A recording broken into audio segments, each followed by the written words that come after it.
Bonjour, je vais vous lire le chapitre 4 de Lancelot, les chevaliers de la table ronde. La vaillance d'Arthur, chapitre 4. Les barons, ne voulant pas admettre qu'Arthur puisse être leur roi, ils décidèrent de se battre contre lui. Le vainqueur sera l'élu de Dieu. Arthur quitta donc leur camp pour regagner la forteresse de Caerléon. Avec lui, quelques chevaliers et le petit peuple, fiers que coule dans ses veines le sang du grand Uther Pendragon. Malgré ses craintes, Arthur ne perdit pas confiance, car à ses côtés se tenait Merlin qui le conseilla habilement. Je sais votre vaillance et votre ardeur au combat, mais si vous m'en croyez, n'acceptez pas de combattre à découvert. Même si le droit est pour vous, vos ennemis vous dépassent en nombre et vous risquez de périr sous leurs coups. Laissez-moi vous guider et les barons de l'ogre regretteront leur rébellion contre vous. Ce fut ainsi qu'Arthur s'assura la victoire, grâce à sa folle vaillance, à la ruse et aux enchantements de Merlin. Hélas, une journée seulement de rudes et de sanglants combats avait réussi à établir les droits du jeune roi là où la marque de Dieu avait échoué. Ce fut à cette occasion également que tous purent juger des prouesses qu'accomplit Arthur avec l'épée du prodige Excalibur. Après cette victoire et la fuite de ses vassaux rebelles, le roi regagna Carduel, où il demeura quelques semaines. Là, il arma de nombreux chevaliers ralliés à sa cause. Puis, sur les conseils de Merlin, il fortifia ses châteaux et se mit en route pour Caroèse, afin de servir le roi Léodagan que des ennemis menaçaient. Cette aventure vous apportera de grandes joies, lui avait dit assuré l'enchanteur. Arthur ignorait alors qu'un autre malheur menaçait ses barons vaincus.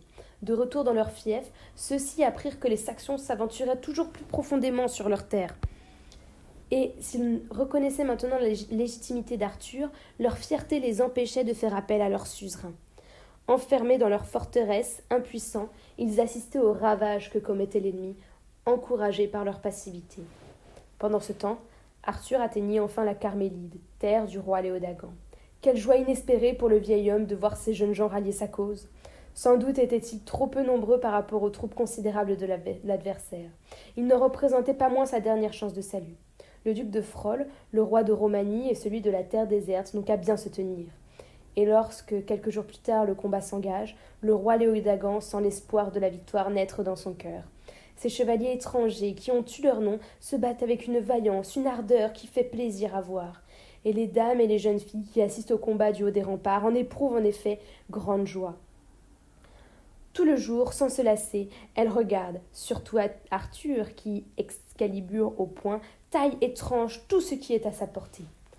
Le voici, le soir venu, qui se jette à la poursuite du géant Frol et disparaît bientôt dans un bosquet. La nuit tomba.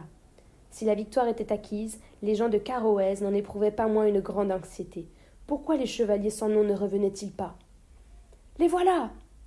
Le pont-levis franchi, Arthur et ses compagnons furent aussitôt entourés et acclamés. Le roi Léodagan surtout leur fit un merveilleux accueil. Après cette dure journée de combat, les chevaliers furent heureux de quitter leur armure, de délacer leurs aumes et leurs cottes de mailles.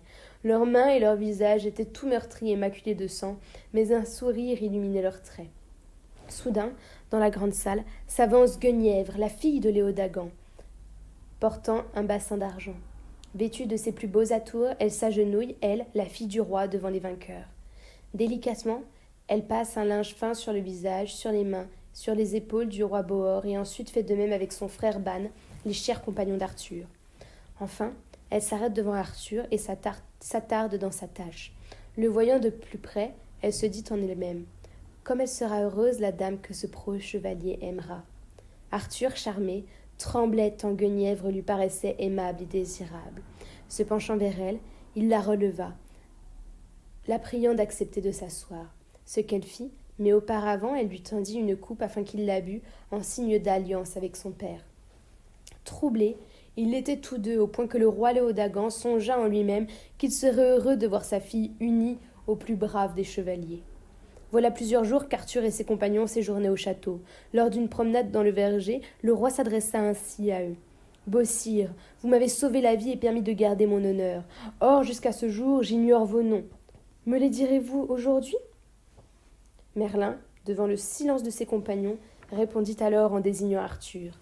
« Celui-ci est notre seigneur à tous. Son lignage vaut le vôtre, et celle qu'il prendra pour épouse n'aura pas à rougir de ses origines, mais il est trop jeune encore pour songer au mariage. Pourtant, si je lui proposais ma fille, l'accepterait-il? Elle est belle et sage, et mes terres lui reviendraient. Noble sire, c'est de grand cœur que je l'accepte, s'écria alors Arthur, qui ne laissa pas à Merlin le temps de répondre. Le cœur empli d'allégresse, Léodagan envoya aussitôt chercher sa fille.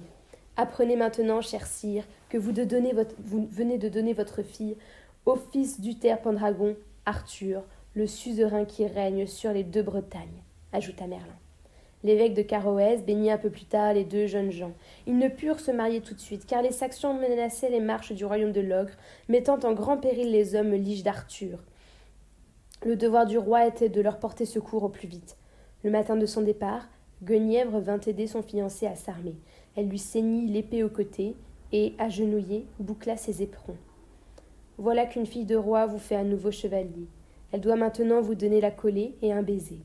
Souriant, Guenièvre se releva. C'est avec grand plaisir que je vous donnerai le baiser. Cela vous plairait-il, messire? Sous le regard attendri de tous, les 2 jeunes gens s'enlacèrent et s'embrassèrent avec émotion. Puis, Arthur coiffa son aume, enfourcha le cheval qu'il avait demandé et franchit le pont-levis. Fin du chapitre 4.